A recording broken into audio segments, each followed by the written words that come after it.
पिंपरी चिंचवड दक्षिण महाळुंगे एमआयडीसी परिसरातून बेपत्ता झालेल्या 3 वर्षांच्या चिमुरड्याचा अत्यंत क्रूरपणे खून झाल्याची धक्कादायक घटना समोर आली आहे। या प्रकरणी तपासाची चक्रे वेगाने फिरवत दक्षिण महाळुंगे पोलिसांनी अवघ्या 12 तासांत अल्पवयीन आरोपीला पुणे रेल्वे स्टेशन परिसरातून ताब्यात घेतले आहे। दिनांक 1 मे 2026 रोजी दक्षिण महाळुंगे एमआयडीसी पोलीस ठाण्याच्या हद्दीत राहणाऱ्या फिर्यादी यांचा 3 वर्षांचा मुलगा घरासमोर खेळत असताना अचानक गायब झाला होता। पालकांनी परिसरात शोध घेतला, मात्र मुलगा न सापडल्याने त्यांनी पोलीस ठाण्यात तक्रार दिली। पोलिसांनी तातडीने शोधमोहीम राबवली असता शेजारील एका खोलीत मुलाचा मृतदेह एका बॅगेत आढळून आला। प्राथमिक तपासात आरोपीने या निष्पाप बालकावर लैंगिक अत्याचार करून गळा कापून त्याची क्रूरपणे हत्या केल्याचे निष्पन्न झाले। या घटनेमुळे परिसरात तीव्र संताप आणि दहशतीचे वातावरण पसरले होते। घटनेचे गांभीर्य ओळखून पोलीस आयुक्तांनी तात्काळ तपासाचे आदेश दिले।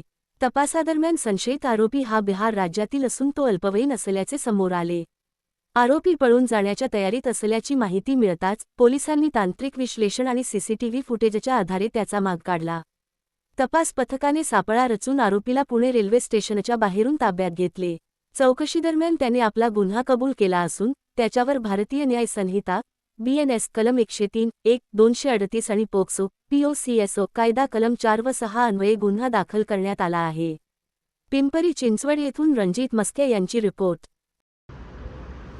काल दिनांक 1 मे 2026 रोजी दक्षिण महाळुंगे पोलीस ठाणे येथे सायंकाळी 7:30 ते 8च्या दरम्यान एक महिला नामे सीमा कमलेश रावत यांनी येऊन माहिती दिली की त्या भाड्याने राहत असलेल्या त्यांच्या खालुंबरे गावातील त्यांच्या घरापासून त्यांचा मुलगा रियांशू रावत वय वर्ष 3 हा दुपारपासून त्यांना मिळून येत नाही आहे। सदर मुलगा त्यांच्या संपर्कात नाही आहे। त्यावर सदर माहिती मिळताच आम्ही तात्काळ आमच्या पोलीस पथकासह त्यांच्या राहते घरी जाऊन त्या मुलाचा शोध घेतला। सदरचा मुलगा त्या परिसरात आम्हाला मिळून आला नाही। त्यावर आम्ही त्या ठिकाणच्या आजूबाजूच्या वस्तीमध्ये राहत असलेल्या रूमची तपासणी केली असता तिथे आम्हाला एक संशयास्पद एक रूम बंद स्थितीत आढळून आली। त्या रूमच्या बाबत माहिती घेतली असता तिथे राहणाऱ्या इसमाबाबत कोणाला माहीत नव्हती, परंतु तिथे राहणारा इसम हा दुपारपासून दिसून येत नसल्याची माहिती मिळाली। संशयास्पद बाब असल्याने आम्ही तात्काळ सदर रूमचा टाळा ब्रेक करून त्या रूमची तपासणी केली असता त्यामध्ये आम्हाला काही ब्लड स्टेन दिसून आले आणि एक ब्रीफकेस संशयास्पद बंद स्थितीत आढळले। त्या महिलेसमक्ष आम्ही त्या ब्रीफकेस उघडली असता त्यामध्ये तिच्या मुलाचा मृतदेह आढळून आला।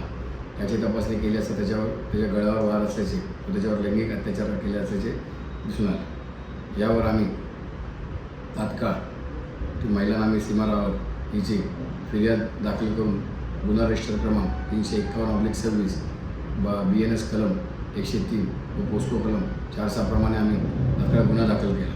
सदरचा गुन्हा हा गंभीर, निर्गुण व संवेदनशील असल्याने सदरचा गुन्हा तात्काळ उघडकीस आणण्याबाबत आमचे माननीय पोलीस आयुक्त पिंपरी चिंचवड चौबे सर व आमचे सर्व वरिष्ठ तसेच आमचे पोलीस उपायुक्त Khedkar madam ACP Kadam sir यांनी आम्हाला मार्गदर्शन केले व गुन्हा उघडकीस आणण्याबाबत सूचना दिल्या। त्या अनुषंगाने आमच्या तपास पथकाचे पोलीस निरीक्षक देवडे, API पुल्ली व आमचे तपास पथक यांनी ज्या इसमाच्या रूममध्ये तो मुलगा आढळून आला होता त्या इसमाबाबत तिथे कोणतीही माहिती मिळून येत नव्हती। तो इसम हा 15 दिवसापूर्वीच आल्याचे माहिती मिळाली। त्यावर त्यांनी सखोल चौकशी करता त्याचे नाव सत्यम कुमार व तो बिहार राज्यातील असल्याची माहिती मिळाली। तर अथक परिश्रम करून आमच्या पथकाने तेथील CCTV तपासून तांत्रिक विश्लेषण करून सदरचा इसम हा आज रोजी बिहार राज्यात पळून जात असल्याची व तो पुणे स्टेशनात इथे असल्याची माहिती मिळवली।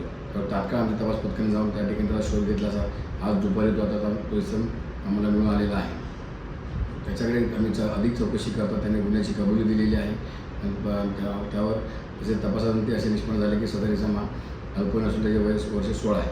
त्यावर आम्ही सदर गुन्ह्या तपासात पुढील योग्य ती कायदेशीर कारवाई करीत आहोत।